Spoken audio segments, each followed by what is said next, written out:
Caddo Lake is an ancient flooded cypress forest deep in East Texas. A distinct biological border is formed by the towering pine trees ramming up against Caddo's famous bald cypress forest. It's named after the Caddo Nation, who formerly inhabited this region. This wilderness would be the perfect place to paddle, camp, and explore for the next 3 days. Our kayaks and gear were ready for a winter expedition in this foreign land.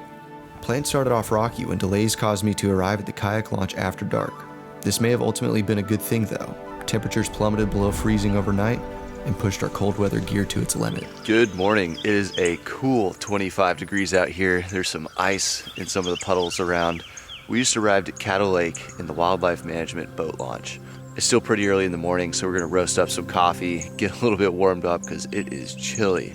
Last night we arrived late, and so we just slept in the cars at the boat ramp. We're gonna go out to an island deep in the swamp. Caddo Lake is a place I've wanted to come for years and finally got the opportunity on this fine January morning.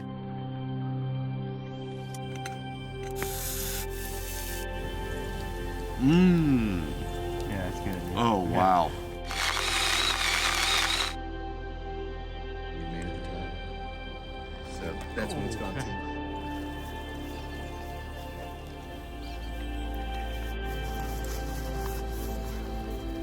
All right, now that we've had a chance to cook up some pancakes and brew coffee, we're gonna go ahead and start making an effort to unload our gear and launch into the swamp. It's looking pretty spooky right now with all the fog, but I think it's gonna be a wonderful paddle. This is gonna be a seriously scenic place.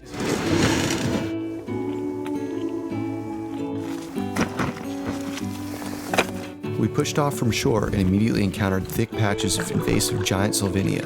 The lake is currently under siege by this fast-spreading aquatic fern that doubles in size every 2 to 4 days. Add this to the confusing paddling trail, and we constantly questioned which direction to go through the cypress labyrinth. This is definitely unique. I don't think I've ever paddled a place like this. So we're on the lookout for license plates, and that is supposed to take us to the island we're gonna scope out for camping, which I'm pretty sure it's the only island out here. Winding through the forest proved to be way more difficult than I'd planned though. Fortunately, we stumbled across a local angler who knew the swamp well. He directed us to camp and provided a few tips on what the fish have been chasing this time of year. That second bit of information must have fallen on deaf ears though. Neither myself nor Chase were able to muster up a bite. Woo! All right, we made it to the campsite and it looks pretty promising. This is nice. Out here in the wildlife management area, you have to use the designated campfire spots. It's nice that they have fire rings out here and a lot of big old trees for hammock camping, which is what we're both doing. You never know what you're in for when you go to a new place.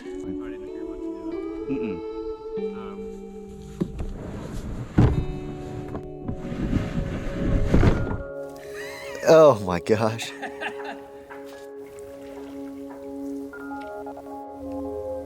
We embarked on a golden hour session, but cast after cast came in empty. It was a little bit disappointing, but at the same time I kept looking around and noticing how stunning the surroundings were. In fact, I remember mentioning to Chase that I don't think you could manicure a garden to look this beautiful. There's just something about the natural environment that looks so rugged and raw. You know, we may not have caught anything, but good thing we didn't drive 7.5 hours to get here to then not catch anything. I don't think expectations were high, but expectations weren't this low either. We're gonna hop off the water and then start setting up camp. We've got some work to do, a fire to build, and some cold temperatures to face. Hopefully, the weather is kinder than the fish today. Just brought our boats on land. Time to get a fire going so we can get some embers to cook on. We also need to set up our hammocks.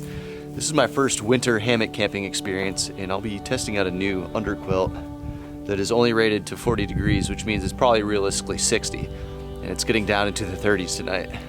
That'll be interesting. But yeah, today was epic. I mean, we didn't catch anything, but the views out here were just tremendous. I mean, I've never seen a cypress swamp like this, and I've paddled a few. Caddo Lake is special. It is very special.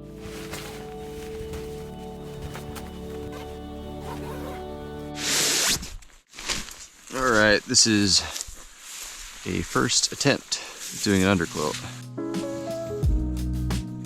Kind of just now realizing that I have no clue how to use an underquilt. This is a prime example of not being prepared. I've never used an underquilt, And now that I'm trying to assemble one, I am SOL. That's why they always tell you when you get a new tent, set it up in your backyard before you go use it. Time to stoke the fire and start getting coals ready to cook on. We got a steak and a loaded burger on the grill. That is a bacon cheddar cheeseburger with Munster cheese on top of it in a Kaiser roll. That was really good.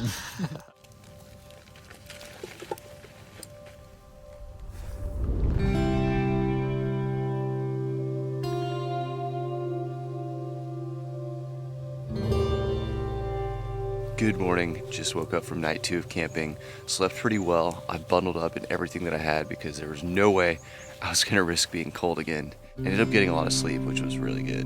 Gonna go ahead and pack up camp, and then it's time for some coffee.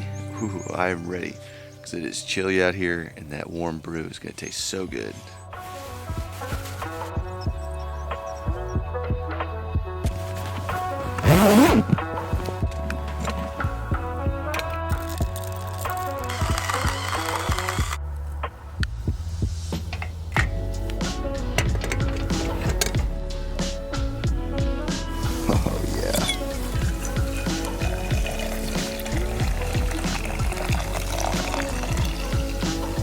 I think the coffee brewing process just hits totally different whenever it's a cool morning. That steam that comes off the top of both the mocha pot and the cup when you pour it in is just so artistic.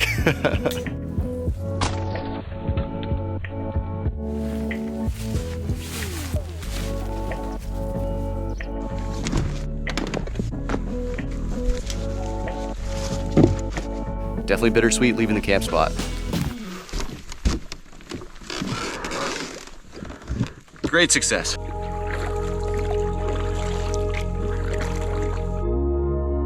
The enchantment of Caddo Lake is something I hope everyone experiences. We used kayaks to navigate a wild forest and prove that simple planning can make foreign terrain familiar. Island camping in the wildlife management area is an adventure anyone can do with a $12 access permit and the appropriate gear. This vast swath of public land promotes adventure and would make for an excellent first trip.